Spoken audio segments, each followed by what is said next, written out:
भगवान शिव की विचित्र बारात और विवाह की तैयारी। आइए सुनते हैं। लगे सवारन सकल सुर, वाहन विविध विमान। सब देवता अपने भांति भांति के वाहन और विमान सजाने लगे, क्योंकि उन सबको तो बाराती बन के जाना है। तो वो सब अपने मेकअप में लग गए, अपने विमान को सजाने लगे। कल्याणप्रद मंगल शकुन होने लग गए और अप्सराएं भी गाने लगी। और यहाँ शिवजी को तैयार करने के लिए कौन था? यहाँ तो शिवजी के गण शामिल थे। बाबा के गणों ने बाबा का श्रृंगार प्रारंभ किया। सबसे पहले काम दहन के समय जो शंकर भगवान की जटाएं फैल गई थी, गणों ने जटाओं को ऐसा समेटा कि सर पर जटाओं का मुकुट बन गया। जैसे जटाओं का मुकुट बना, एक गण ने कहा, चलो टोपी का काम तो खत्म हो गया। टोपी तो बन गई, मुकुट तो तैयार हो गया, और जब तक दूल्हा मोर ना लगाए, दूल्हा कैसा? पूर्वांचल में सहरे को मोर कहते हैं। एक ने कहा, दूल्हा पहचान में ही आता है मोर से।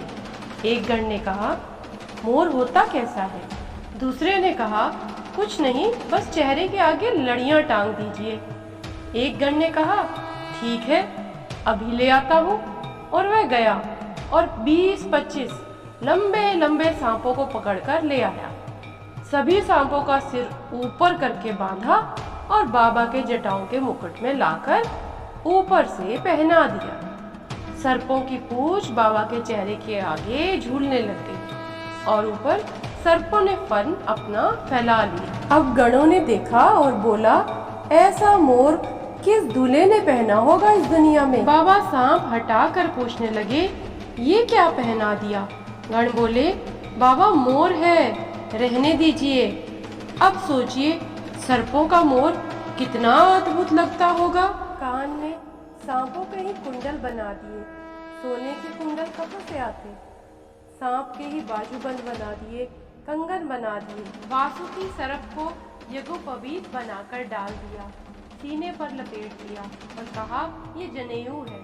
गणों ने सब आभूषण लगा दिए। एक गण ने कहा, अरे बाबा का मुंह कैसे चमकेगा? इनके मुंह पर पाउडर तो लगाया ही नहीं।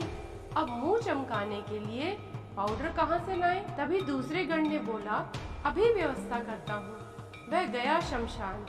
अभी एक चिता शांत हुई थी, उसकी भस्म उठाकर लाया और सिर से पांव तक गणों ने भस्म पोत दी। अब कल्पना कीजिए, आंखें बंद करके शांत मन से, कितना विकराल रूप बन गया होगा। 3 नेत्र, गले में विष है, ललाट पर दूज के चंद्रमा, सिर पर गंगा है। गणों ने कहा, गला सूना लग रहा है, काश दूल्हा कोई माला पहन लेता। अब कैलाश में माला कहाँ से आए? तो एक गण ने कहा, रुको, अभी व्यवस्था करता हूँ। वह फिर गया मसान में।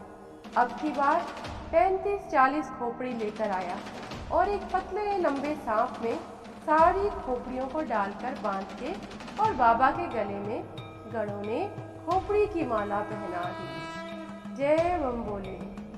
एक हाथ में त्रिशूल, एक हाथ में डमरू। सबने देखा, अरे ये तो बहुत परफेक्ट दूल्हा सज गया। और फिर गणों ने कहा, प्रभु आप कुछ पहने नहीं हैं। शंकर भगवान बोले, आदत ही नहीं है। गणों ने कहा, प्रभु दूसरों की नजर में जाना है, हंसी हो जाएगी, आज कुछ पहन लीजिए। तो बाबा बोले, कपड़ा ही नहीं है। गणों ने कहा, उसकी व्यवस्था हम करेंगे, आप पहनेंगे? तो बाबा बोले, पहनाओ, क्या पहनाओगे? जिस पर बैठते हैं उसी को लपेट देते हैं। वागंबर उठाया और बाबा की कमर में लपेट दिया और उसको टिकाने के लिए एक पतले से सांप से वागंबर पर चढ़ाकर उसे बांध दिया। एक हाथ में त्रिशूल, एक हाथ में डमरू। शंकर भगवान ने नीचे से ऊपर देखा अपने आप को। बाबा इतने आनंद में आ गए कि मेरे बच्चों ने मेरा श्रृंगार किया है। कर त्रिशूल अरु डमरू बिराजा, चले बसे चढ़े बाजा ही बाजा। जब तक भगवान शंकर सजकर तैयार हुए, तब तक भगवान की सवारी नंदी महाराज भी चले आए। नंदी सज धज कर आ गई। बाबा उन पर चढ़कर बैठ गए। नंदी, भृगी और बाबा तीनों लोग आनंद में झूमने लगे और अब प्रतीक्षा थी बारातियों की। बाराती आए तो चले। उसी समय बाराती आ गए। देवता और उनकी स्त्रियां भी साथ में थी। जैसे ही देवियों ने शंकर भगवान को देखा, बाप रे, आंखें खुली की खुली रह गई और आपस में खुसर फुसर करने लगी। कहने लगी, कौन पिता करेगा अपनी पुत्री का विवाह ऐसे विकराल रूप से? ऐसे दूल्हे की भी दुल्हन बनी है। देवताओं का तो चेहरा ही उतर गया। देवताओं ने सोचा, ऐसा दूल्हा जाएगा तो हमें कौन देखेगा। तब विष्णु भगवान ने सब दिक्पालों को बुलाकर हंसकर ऐसे कहा, सब लोग अपने अपने दल समेत अलग अलग होकर चलो। हे भाई, हम लोगों की यह बारात वर के योग्य नहीं है। क्या पराये नगर में जाकर हंसी कराओगे? विष्णु भगवान की बात सुनकर देवता मुस्कुराए और वे अपनी अपनी सेना सहित अलग अलग हो गए। भगवान शंकर नंदी पर बैठे और नंदी ने देखा दूल्हे को छोड़कर बाराती तो भाग गए। नंदी बोले बाबा से, बाबा, बाराती छोड़कर भाग गए, कहिए तो भागकर उनसे भी आगे निकल जाऊं। भगवान शंकर महादेव जी ने यह देखकर मन ही मन मुस्कुराते हैं कि विष्णु भगवान के व्यंग्य वचन, विष्णु भगवान की ये दिल लगी नहीं छूटती। अपने प्यारे विष्णु भगवान के इन अति प्रिय वचनों को सुनकर शिव जी ने भी भृंगी को भेजकर अपने सभी गणों को बुला लिया। शंकर भगवान बोले, देखो, जो आनंद अपने ग्रुप में आता है ना, वह दूसरों के ग्रुप में आने वाला नहीं। अपनी जमात को बुलाओ। गणों ने कहा, प्रभु, अपने वालों को तो कार्ड ही नहीं दिया गया। शंकर भगवान बोले, हमारे वाले को कार्ड देकर कौन बुलाता है?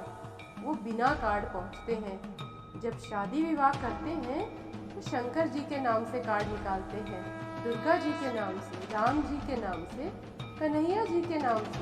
परंतु क्या कोई ये निकालता है कि भूत जी, आप सपरिवार हमारी बिटिया की शादी में निमंत्रित हैं, आशीर्वाद देने की कृपा करिए? कोई कहता है? नहीं।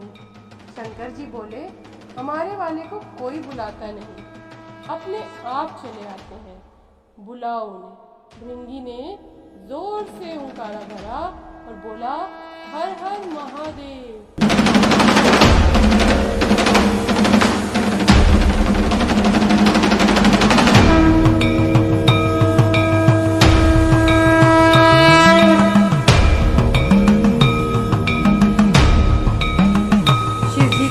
सुनते ही सब चले आए। उन्होंने स्वामी के चरण कमलों में सिर नवाया।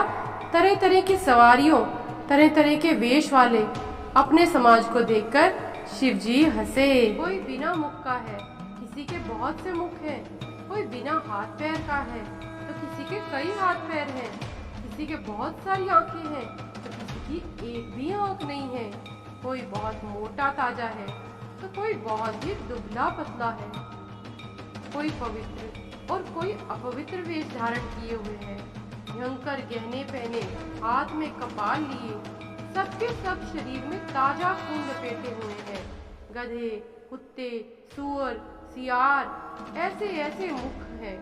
गणों के अनगिनत वेशों को कौन गिने? बहुत प्रकार से प्रेत, पिशाच, योगिनियों की जमाते हैं, उनका वर्णन करते नहीं बनता। भूत प्रेत नाचने और गाते हैं, वे सब बड़े मोजी हैं, देखने में बहुत ही बेढंगे जान पड़ते हैं और बड़े ही विचित्र ढंग से बोलते हैं। जैसा दूल्हा अब वैसी ही बारात बन गई है और मार्ग में चलते हुए भांति भांति के तमाशे होते जाते हैं। जगत में जितने छोटे बड़े पर्वत थे जिनका वर्णन करके पार नहीं मिलता, तथा जितने वन, समुद्र, नदियां और तालाब थे, हिमाचल ने सबको न्योता भेजा था। वे सब अपनी इच्छा अनुसार रूप धारण करने वाले, सुंदर शरीर धारण कर सुंदर स्त्रियों और समाजों के साथ हिमाचल के घर गए। सभी स्नेह सहित मंगल गीत गाते हैं। हिमाचल ने पहले ही से बहुत से घर सजवा रखे थे। यथा योग्य सब स्थानों में सब लोग उतर गए। नगर की शोभा देखकर ब्रह्मा की निपुणता सचमुच तुच्छ लगने लगी थी। वन, बाग, कुएं, तालाब, नदियां सभी सुंदर है। घर घर बहुत से मंगल सूचक ध्वजा, पातकाएं सब लगे हुए थे और वहां के सुंदर और चतुर स्त्री पुरुषों की छवि देखकर मुनियों के भी मन मोहित हो जाते थे। जिस नगर में स्वयं माँ जगदम्बा ने अवतार लिया, क्या उसका वर्णन हो सकता है। वहाँ रिद्धि, सिद्धि, संपत्ति और सुख नित नित बढ़ते जाते हैं। बारात को नगर के निकट आई सुनकर नगर में चहल पहल मच गई, जिससे उसकी शोभा बढ़ गई। आगवानी करने वाले लोग बनाव श्रृंगार करके नाना प्रकार की सवारियों को सजाकर पूरे आदर सहित बारात को लेने चले। देवताओं के समाज को देखकर सब मन में बहुत प्रसन्न हुए और विष्णु भगवान को देखकर तो बहुत ही सुखी हुए, क्योंकि वह उन्हें ही दूल्हा समझ बैठे थे। किंतु जब शिवजी के दल को देखने लगे तब तो उनके सब वाहन, हाथी, घोड़े, रथ सब डर कर भाग गए। कुछ बड़ी उम्र के समझदार लोग धीरज धरकर वहां डटे रहे, इसीलिए बड़ी उम्र के लोग जरूर होने चाहिए। लड़के तो सब अपने प्राण लेकर भाग गए। घर पहुंचने पर जब माता पिता पूछते हैं तब वह भय से कांपते हुए ऐसा बोलने लगे, क्या कहें, कोई बात कही ही नहीं जाती। ये बारात है या यमराज की सेना। दूल्हा पागल है, बैल पर सवार आया है, सांप का पाल और राख उसके गहने हैं। दूल्हे के शरीर पर राख लगी है, सांप और कमाल के गहने, जटाधारी और भयंकर है। उसके साथ भयानक मुख वाले भूत, प्रेत, पिशाच, योगनियां, राक्षस हैं। जो बारात को देखकर जीता बचेगा, सचमुच उसके बड़े ही पुण्य हैं और वही पार्वती का विवाह देखेगा। लड़कों ने हर घर यही बात कही, परंतु बड़े उम्र के लोगों ने, माता पिता ने उन लड़कों को समझाया कि निडर हो जाओ, डर की कोई बात नहीं है। अगवान लोग बारात को ले आए, सबको अच्छे से ठहराया गया। मैना, जो कि पार्वती जी की माता है, ने शुभ आरती सजाई और उनके साथ की स्त्रियां उत्तम मंगल गीत गाने लगी। सुंदर हाथों में सोने का थाल शोभित है। इस प्रकार महारानी मैना हर्ष के साथ शिव जी का स्वागत करने चली और जब महादेव जी को भयानक वेश में देखा तब तो स्त्रियों के मन में बड़ा भारी भय उत्पन्न हो गया। बहुत ही डर के मारे भाग कर वे घर में घुस गई। मैना के हृदय में बड़ा दुख हुआ। उन्होंने पार्वती जी को अपने पास बुला लिया और अत्यंत स्नेह से गोद में बिठाकर अपने नील कमल के समान नेत्रों में आंसू भरकर कहा, हे पुत्री, जिस विधाता ने तुमको ऐसा सुंदर रूप दिया, उस मूर्ख ने तुम्हारे दूल्हे को बावला कैसे बना दिया। जिस विधाता ने तुमको सुंदरता दी, उसने तुम्हारे लिए वर बावला कैसे बनाया। जो फल कल्प वृक्ष में लगना चाहिए वह जबरदस्ती बबूल में लग रहा है। मैं तुम्हें लेकर पहाड़ से गिर पड़ूंगी, आग में जल जाऊंगी या समुद्र में कूद पड़ूंगी। चाहे घर उजड़ जाए या संसार में अपकीर्ति फैल जाए, पर जीते जी मैं इस बावले वर से तुम्हारा विवाह नहीं करूंगी। हिमाचल की स्त्री को दुखी देखकर सारी स्त्रियां व्याकुल हो गई। मैना अपनी कन्या के स्नेह को याद करके विलाप करती रोती और कहती थी, मैंने नारद का क्या बिगाड़ा था, जिन्होंने मेरा बसता हुआ घर उजाड़ दिया और जिन्होंने पार्वती को ऐसा उपदेश दिया कि जिससे उसने बावले वर के लिए तप। सचमुच उनको ना किसी का मोह है, ना माया, ना उनके धन है, ना घर है और ना स्त्री ही है। वे सबसे उदासीन हैं, इसी से वे दूसरे का घर उजाड़ने वाले हैं। उन्हें ना किसी की लाज है, न डर है। भला बांझ स्त्री प्रसव की पीड़ा को क्या जाने। माता को विकल देखकर पार्वती जी विवेक युक्त कोमल वाणी में बोली, हे माता, जो विधाता रच देते हैं वह टलता नहीं। ऐसा विचार कर तुम सोच मत करो। जो मेरे भाग्य में बावला ही पति लिखा है तो किसी को क्यों दोष लगाया जाए। हे माता, क्या विधाता के अंक तुमसे मिट सकते हैं। हे माता, कलंक मत लो, रोना छोड़ो। यह अवसर विषाद करने का नहीं है।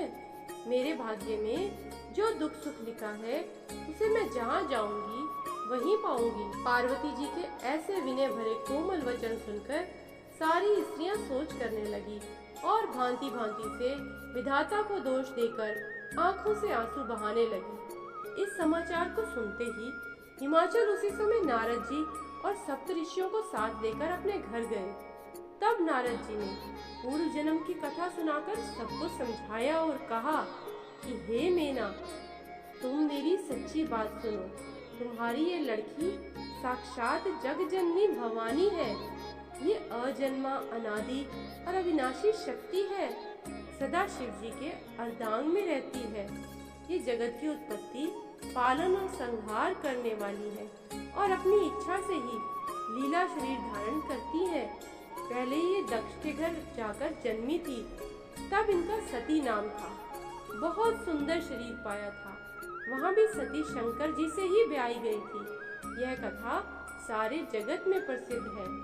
एक बार इन्होंने शिव जी के साथ आते हुए राह में रघुकुल रूपी कमल के सूर्य श्री रामचंद्र जी को देखा और तब इन्हें मोह हो गया और इन्होंने शिव जी का कहना ना मानकर भ्रमवश सीता जी का वेश धारण कर लिया।